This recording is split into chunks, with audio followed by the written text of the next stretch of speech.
Bismillahirrahmanirrahim. Assalamualaikum warahmatullahi wabarakatuh. Salam perubahan.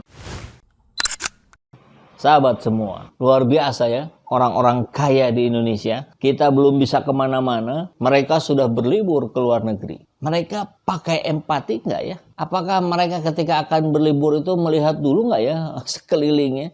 Yang buat makan sehari-hari saja masih banyak yang kesulitan. Pengangguran semakin banyak. Ataukah itu urusan masing-masing?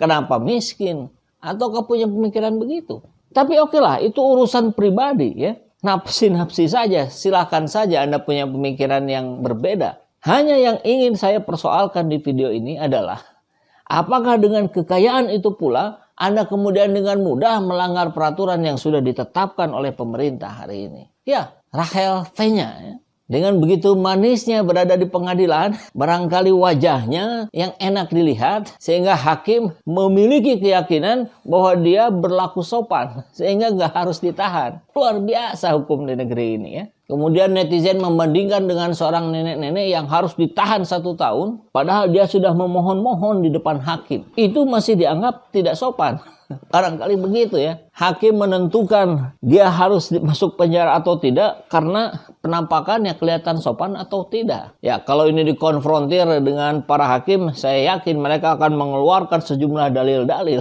Tapi kan kita melihat dalam perspektif rakyat jelata. Dan terakhir, Mulan Jameela dari Turki ya, katanya sekeluarga itu tidak masuk karantina, ya, tidak masuk hotel, atau kalau yang rakyat jelata itu di Wisma Atlet. Dan sampai ada netizen yang melihat di hari yang harusnya dia karantina kemudian nampak ada di mall, meskipun itu dibantah. Katanya dia karantinanya di rumah. Nah, karantina di rumah itu tidak berlaku buat rakyat, hanya berlaku buat petinggi-petinggi di negeri ini.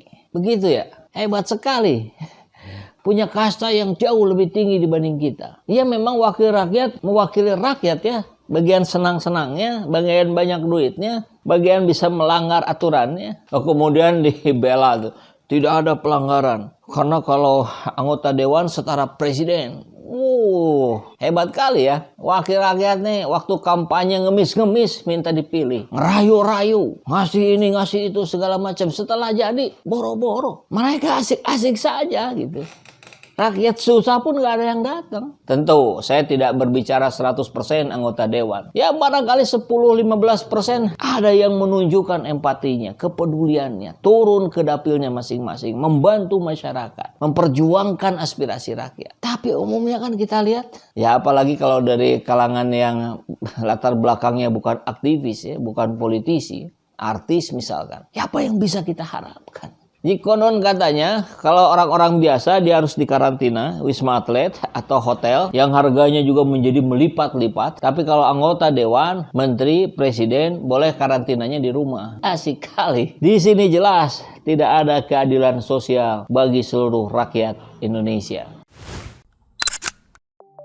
Kami, tim dari Saiful Zaman Channel, memutuskan untuk berjuang melalui kanal YouTube ini. Tentu kita ingin sebanyak mungkin kanal-kanal seperti ini bermunculan.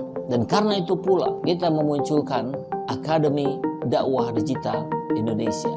Insya Allah, lembaga ini didampingi oleh para asatidz, para ulama, para ustadz, musyrif, musyrifah, para psikolog yang concern pada bagaimana kepentingan-kepentingan umat muslim tetap terjaga di negeri demokrasi ini. Program ini kami peruntukkan bagi anak-anak muda usia 17 sampai 25 tahun. Kami insya Allah siap mendidiknya.